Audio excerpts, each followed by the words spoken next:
Mais en ce 2 avril, on s'intéresse aussi depuis hier à la fin de cette trêve hivernale, la reprise possible des expulsions locatives, bien sûr, en France et dans la région. Isabelle Fourreau, directrice de l'Agence Hauts-de-France de la Fondation Abbé Pierre, est avec nous ce matin. Bonjour. Bonjour. C'est du jour au lendemain, vraiment, dès aujourd'hui, enfin même depuis hier, mais c'était lundi de Pâques, dès aujourd'hui, donc on va dire. Il y a des expulsions locatives possibles dans la région? Oui, effectivement, toutes les procédures qui avaient été engagées précédemment peuvent maintenant être réalisées. Donc à partir d'aujourd'hui, les forces de l'ordre peuvent intervenir à domicile de personnes qui ont reçu une décision de justice d'expulsion pour les expulser de leur logement. Et il y en aura dès aujourd'hui, vous en êtes déjà sûr? Cette semaine, effectivement, je pense qu'il y en aura, oui. Ça concerne combien de personnes dans la région, selon vous? Alors, à l'échelle nationale, les services de l'État estiment que c'est environ 140 000 personnes qui sont expulsées chaque année ou qui risquent d'être expulsées.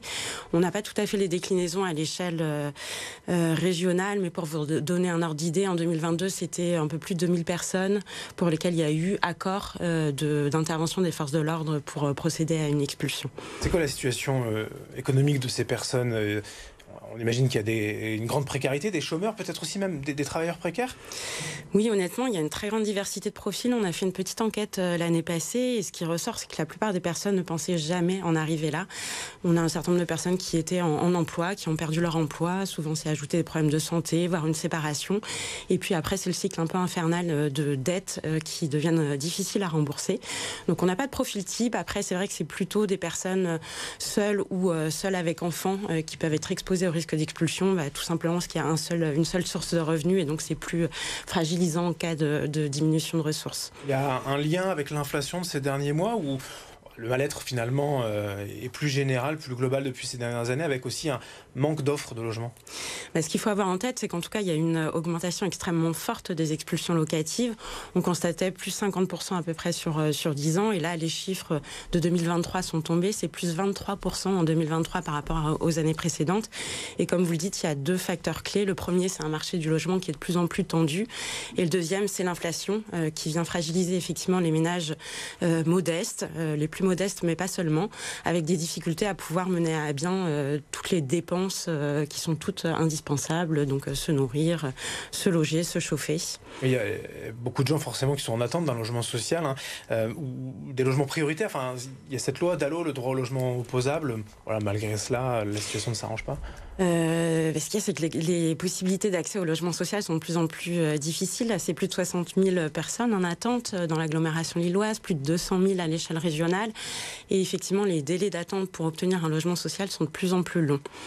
Et les conditions d'accès aussi aux logements sociaux se sont durcies ou sont les Non, mêmes? c'est vraiment une pénurie d'offres, donc il faut gérer la demande.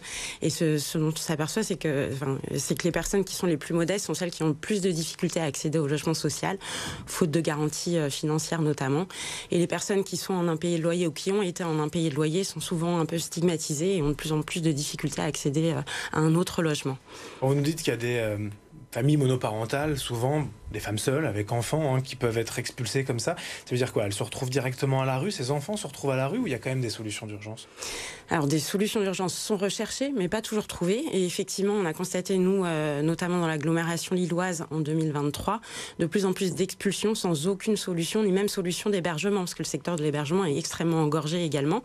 Et donc ce sont en général les personnes qui essayent de mobiliser les ressources un peu familiales ou amicales lorsqu'elles en ont. Mais c'est des solutions qui sont extrêmement précaires, c'est-à-dire c'est quelques jours, quelques semaines où on peut utiliser le canapé de l'un ou de l'autre, mais qui peut basculer effectivement dans un passage à la rue très rapidement. Et quels sont les leviers que vous pourriez utiliser auprès de l'État, la région, du département, entre autres? Il y a plusieurs éléments. La première chose, c'est de mieux prévenir les expulsions, c'est-à-dire d'aller plus à la rencontre des personnes en situation d'impayé, en ayant notamment des systèmes d'aide plus efficaces. Il en existe, mais les critères sont souvent très restrictifs. Et puis par ailleurs, c'est aussi un accompagnement juridique des locataires qu'on essaye de promouvoir, et on accompagne pas mal d'associations d'ailleurs sur ce champ-là, parce que la plupart des locataires ne connaissent pas leurs droits, et il est important de pouvoir d'avoir une assistance juridique pour pouvoir faire face à cette menace d'expulsion. Une tribune a été lancée dans le journal Libération récemment pour dénoncer les résiliations des baux ou expulsions abusives des locataires en région parisienne pour cause de JO. On prend la situation globale des prochains mois. Est-ce que vous craignez peut-être cette situation ici dans la métropole lilloise, puisqu'on aura des épreuves de basket et de handball? Oui, c'est possible. Alors la situation est certes moins tendue qu'à l'échelle francilienne. Ceci dit, c'est un phénomène qu'on voyait déjà. Il y a aussi la concurrence avec les meublés touristiques qui est très forte. Et effectivement, il y a un certain nombre de propriétaires qui donnent congé à leurs locataires, parfois de manière complètement indue. Et il y a beaucoup de congés pour vente qui ne respectent pas le cadre légal. Donc il est important à la fois de faire respecter le droit et puis d'avoir une régulation un peu plus forte, parce qu'effectivement, ça fragilise énormément les locataires.